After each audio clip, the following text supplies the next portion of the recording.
Hey everyone, Edward here at Windows Report, and today I'm gonna show you how to download DirectX 12 on Windows 11 in no time. But before we dive into the method, let's just take a look at your PC and check if you already have DirectX 12. Now, in order to do this, press the Windows button, then simply type dxdiag and then select it as a run command from the search results. Now in here you can directly see under System Information, the last piece of information relates to the DirectX version. In my case, DirectX 12 is already installed. But if you don't have 12 in here, maybe you have DirectX 11, let's just see how we can download and install DirectX on your PC. So the first method is to actually update your Windows 11 computer. Press the Windows button, then click on the settings icon, afterwards head over to Windows Update on the left pane, and then on the right side simply click on the Check for Updates button.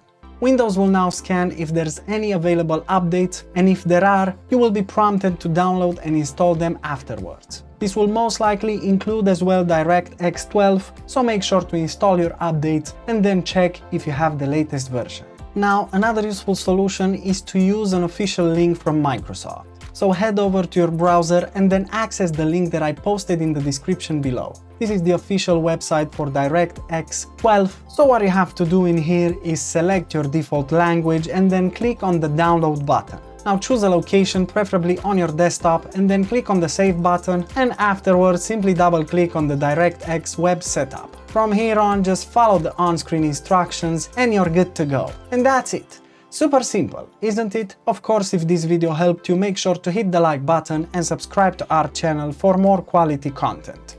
Thanks for watching.